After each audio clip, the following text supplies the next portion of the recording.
2003, a classified transmission supposedly arrived at a US military research lab with a timestamp that didn't make sense. It was a signal encoded in binary, faint, distorted, and repeating the same 16-bit pattern over and over. But the metadata said it was received 2 hours before it was sent. That anomaly is what people online now call the Cronis event, the moment that supposedly kicked off the most secret time experiment in modern history. Project Cronis. The story goes that Cronis wasn't about sending people through time, it was about sending information. According to leaked forum posts and conspiracy archives from the mid-2000s, the US and Russia allegedly collaborated on it under the guise of neutrino research. Both countries had been testing high-energy particle transmission for decades, and Cronis, they said, used those beams as a carrier signal to transmit coded data backward in time by a few seconds. The basic idea was simple but terrifying. If you could encode a message inside subatomic particles that ignored classical time flow, you could warn your past self about something, a lab explosion, a missile launch, a disaster, before it happened. The experiments were supposedly conducted at remote joint facilities in Alaska and Novosibirsk, places where radio silence could be maintained. One insider's note described Cronis as, quote, a neutrino mail service across causality, unquote, and said the first successful transmission was a single word, hello, sent back 3 seconds before it was typed. Most scientists say that's impossible, of course. Neutrinos don't carry data like that, and time loops break causality. But the myth spread fast because of how believable the fragments sounded. Some whistleblower documents mentioned signal drift, data arriving before it was sent, then vanishing when the timeline corrected itself. There were rumors that a test went wrong when they tried scaling it up to minutes instead of seconds. The lab's computers supposedly froze in perfect sync worldwide for half a second, and a project engineer had a sudden, vivid memory of reading his own death certificate, something he swore he'd never seen before. After that, the documents stopped. Every thread about Cronis online ends the same way, with deleted posts, corrupted files, or forum users saying they got strange pop-ups asking for login credentials they never made. Some claim the program was shut down because sending data backward, even seconds, started changing things. Hard drives showing ghost files, timestamps looping, systems desyncing with the network time protocol. The people involved allegedly described it as, quote, reality rejecting information it shouldn't have yet. The weirdest part? There actually were public neutrino transmission experiments around that same time. In 2012, CERN announced that it had sent a message encoded in neutrino particles through 730 kilometers of rock. The first time anyone had ever transmitted data that way. It didn't break causality, but it gave Cronis Truths its favorite thing, a plausible backbone. Just enough science to sound real. Officially, Project Cronis doesn't exist. No documents, no budget line, no name in any archive. But in obscure forums from 2004 to 2007, users kept noticing a recurring glitch in server logs. A process tagged CRN003, always timestamped exactly 1 hour in the future. Then it stopped appearing altogether. Maybe it was nothing, maybe it was cleanup, or maybe the experiment worked, and they learned that if you stare long enough into time, it starts staring back. And that's the thing about time travel. It's never the clean, shiny sci-fi version people want it to be. Every time humans actually get close to bending time, even just through data, it ends the same way. Corruption, paranoia, and people swearing reality started pushing back. So in this video, I want to go deeper into that. Not the fantasy of time travel, but the horrors that come with it. The glitches, the missing people, the experiments that maybe should have stayed classified. From the man who disappeared into a shed and came back older, to kids allegedly trapped in psychic government programs, to people who swear they slipped into the wrong universe. These are the moments where time itself turns against us. So first, I want to start with Project Montauk. Most people know Project Montauk as the thing that Stranger Things ripped off. Secret base, psychic kids, government portals. But it's a real conspiracy theory that started decades before Netflix ever touched it. The story centers on Camp Hero, an old decommissioned Air Force radar station on the far tip of Long Island, New York. From the road, it looked abandoned. Rusted radar dish, cracked concrete surrounded by forest and sand dunes. But it wasn't really empty. The legend says that after the base officially shut down in the late 60s, the government kept it running underground. Not for missiles or communications, but for mind control and time travel. The project was supposedly called Project Montauk, an extension of the real Cold War experiment known as the Philadelphia experiment, the one where a Navy ship allegedly turned invisible in 1943. According to believers, Montauk picked up where that left off. The main whistleblower was a man named Preston Nichols, who in the 1980s co-wrote a book called The Montauk Project: Experiments in Time. He claimed he had worked there as an electrical engineer and later recovered repressed memories of the experiments. He described massive underground labs where kidnapped runaways and gifted children were forced into psychic training, telepathy, remote viewing, astral projection, all supposedly leading to a project called the Montauk Chair, a device that could amplify thought into physical reality. Nichols said the chair was hooked up to an old SAGE radar transmitter, using electromagnetic energy to focus human consciousness. The more powerful the subject, the stranger the effects. At first, it was used for surveillance, looking through time to view events past and future. But then, he says, the chair started opening portals, holes in space-time that the technicians called time tunnels. You could project objects through them, and later you could send people. He claimed entire teams were sent into these tunnels, some to Mars, some to other dimensions. According to his book, few of them came back the same, if at all. One guy supposedly aged decades in minutes. Another came back fused with part of the equipment. The more they used the chair, the less controllable it became. Nichols said that by 1983, one of the test subjects accidentally manifested a creature from his subconscious, a massive rampaging beast that destroyed parts of the base before the project was finally shut down. Locals later started calling it the Montauk Monster. Most historians call Nichols' story pure fiction. He never produced a single photo, record, or verifiable document, but the physical location didn't help his case. Camp Hero really does have sealed tunnels and massive underground structures. There's real Cold War radar tech still sitting there. The government won't confirm what's under it, and so that really is what made it pretty believable. After Preston Nichols came forward with his book in the 1980s, other people started remembering the same thing. That's when the story of Project Montauk went from a rumor about an abandoned base to one of the darkest government conspiracy legends ever told. Nichols said the Montauk Chair wasn't just for looking through time, it was for breaking people. According to him, the program started bringing in children and teenagers, runaways, foster kids, anyone who wouldn't be missed. They were supposedly trained to focus their psychic energy while hooked up to the chair's electromagnetic field. The goal was to teach them how to open portals, move objects, and even erase memories. Most of them, he said, didn't survive it. Another man, Stuart Swerdlow, later came out claiming to be one of those kids. He said he was part of a group nicknamed the Montauk Boys, and that the base ran hundreds of them through trauma conditioning to create psychic soldiers. He described electric shocks, sensory deprivation, and long periods in underground chambers that distorted time. Minutes outside, days inside. He said they were trying to create people who could see alternate timelines and even edit them. Then there was Al Bielek, who tied Montauk back to the original Philadelphia experiment. He claimed that he'd been one of the sailors aboard the USS Eldridge in 1943 when it supposedly vanished during an invisibility test. According to him, the ship didn't just turn invisible, it traveled 40 years into the future and then reappeared inside the Montauk facility. He said he and his brother jumped off the deck in 1943 and landed in 1983 inside Camp Hero, where scientists told them that they'd been pulled forward by accident. In Bielek's version, Montauk was built on the ruins of that accident. He said he worked there for years afterward, helping refine the technology that tore him through time in the first place. He described experiments where people were sent through portals to Mars and other worlds, but most of them came back insane. Time, he said in one interview, is like water. You can't drink from it without changing it. The way Nichols and the others told it, everything at Montauk started breaking down around 1983. The psychic kids were too unstable, the machines too powerful. Subjects would vanish mid-test or come back fused into the walls. The Montauk Chair began generating portals without being turned on. One experiment allegedly went so wrong that it opened a hole into another dimension. Nichols claimed the creature that came through, some sort of physical manifestation of one boy's fear, apparently, rampaged through the base, destroying the equipment. They had to cut power to the entire facility just to close it. There's no evidence that any of this this actually happened, though. The timelines contradict each other, the names change from interview to interview, and not one document has ever surfaced. But that's the scary part. All the gaps make it worse. It's like the story is alive because it can't be proven or disproven. People who visit Camp Hero today say their phone compasses spin, their watches glitch, or they hear faint machinery underground. The government insists the tunnels are sealed, but no one really knows for sure how deep they go. By the time Nichols died in 2018, Montauk had become more myth than conspiracy. By the 2000s, Project Montauk had stopped being a hidden rumor and turned into pop culture mythology. The story escaped the fringe corners of UFOlogy and conspiracy forums and started spreading through early YouTube videos, ghost hunting shows, and sci-fi message boards. Preston Nichols and Stuart Swerdlow kept giving interviews, sometimes contradicting each other, sometimes doubling down, but all pretty much in agreement. Then, in 2008,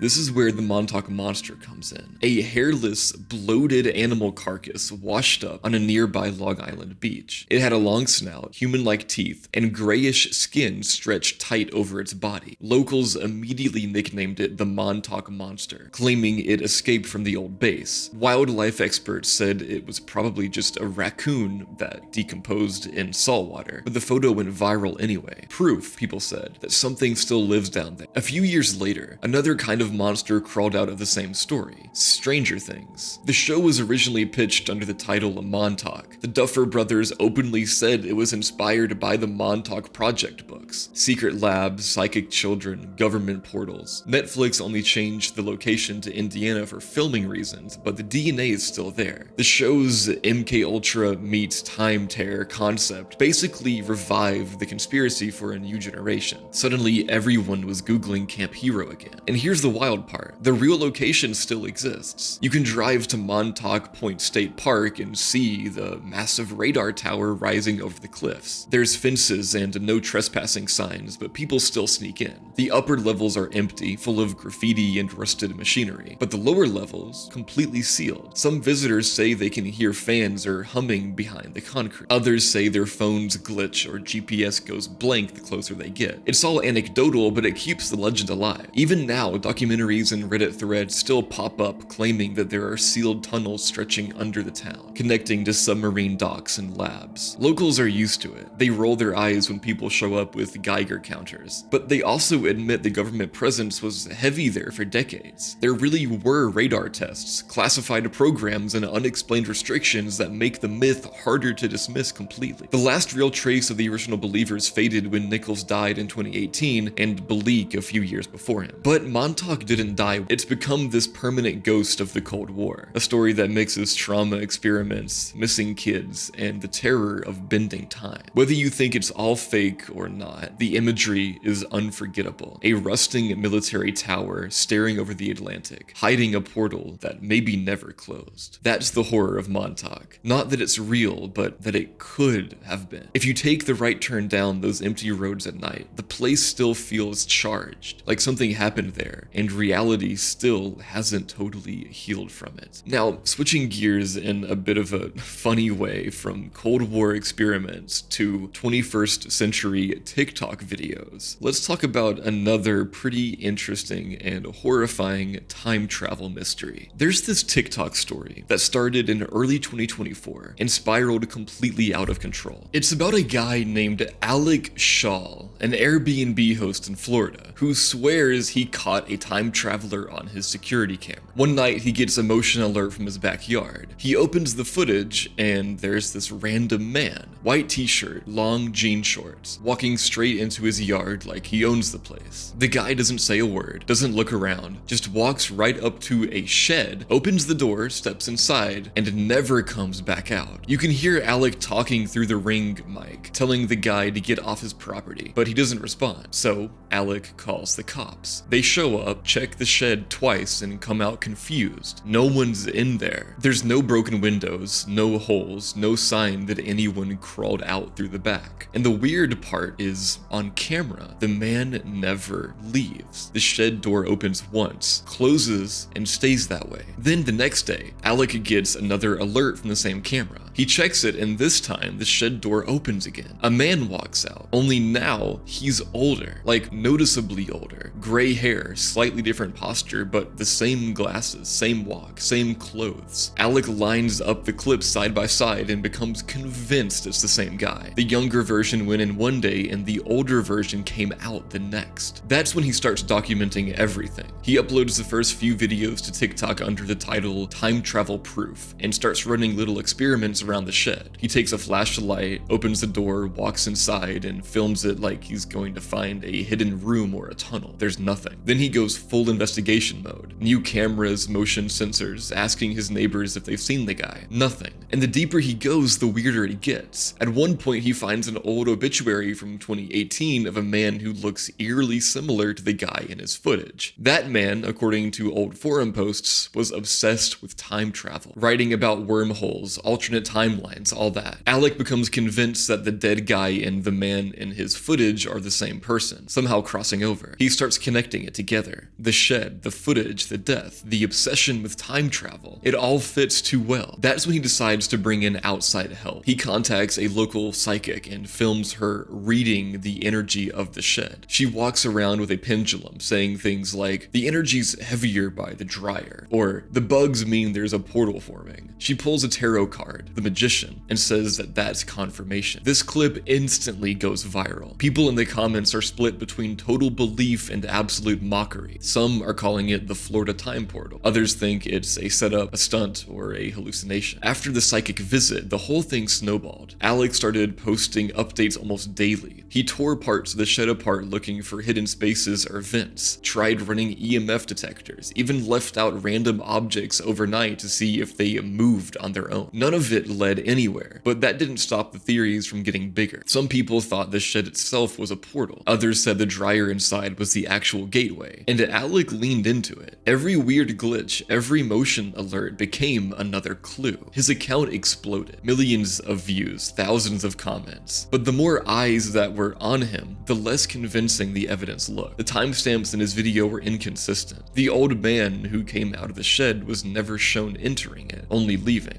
Sometimes the camera feed froze mid-motion like a ring glitch, and you could see compression artifacts that made faces and clothing look distorted. A lot of people pointed that out in the comments. Ring cameras drop frames all the time, especially with poor Wi-Fi or motion lighting. Then people dug deeper and realized Alec didn't actually live at this property. It was just one of his Airbnbs, and that part lost a lot of the credibility. If it's a rental, anyone could have had access. The quote time traveler could have been a past guest, a maintenance guy, or even Alec himself staging it. He swore up and down that it wasn't fake, but the timeline started collapsing under its own weight. After that, the series started to turn dark. Not supernatural, just stressful. Alec said he was getting prank calls from people pretending to be time travelers, AI voice messages in the middle of the night, and constant requests from people trying to rent the portal house. He ended up taking the listing down altogether. The last few videos in the saga were just him saying he hadn't found any new proof that the old man never came back and that he was done chasing it. Looking back, there's still no solid explanation, just a weird series of clips and a guy who got way too deep into his own mystery. Personally, I think it's pretty obvious what happened. The camera glitched, the guy walked off screen, and Alec convinced himself and everybody else that he caught something supernatural. And then once the internet picked it up, the whole thing became self-sustaining. He couldn't back out without looking like a liar, and his viewers couldn't let go of the story because it was too fun to believe. It's not proof of time travel, but it does show something just as unsettling. How fast one weird clip can turn into a full-blown mythology is fucking crazy. Next, I want to bring up something that's a little bit shorter, but pretty creepy. The man from Taured. In 1954, customs officers at Tokyo's Haneda airport stopped a man arriving on a flight from Europe. He looked completely normal. Mid-40s, suit, briefcase, just another businessman stepping off a plane. The only problem was his passport. It said he was from a country called Taured. At first, security assumed it was a typo. Maybe he meant Torin or Turin, but when they showed him a world map and asked him to point it out, he got confused and frustrated. He pointed between France and Spain and said right here. Taured's been there for 1,000 years. And he wasn't joking. His passport was thick with stamps from airports all over the world, including places like Tokyo, Berlin, and London. The stamps looked legitimate. The visa ink matched the era, and the customs records backed it up. The company he claimed to work for existed, but nobody there had ever heard of him. They held him for questioning, trying to figure out if it was a forgery or a cover identity. His briefcase had business correspondence printed on real letterhead from the same company, written in multiple languages. He had currencies from several European countries in his wallet. Everything about him was detailed, believable, except for the part where his home country didn't exist. Authorities eventually put him up for the night in a hotel under guard while they tried to sort things out. 2 immigration officers stood outside his door all night. When they opened it the next morning, he was gone. Not escaped, gone.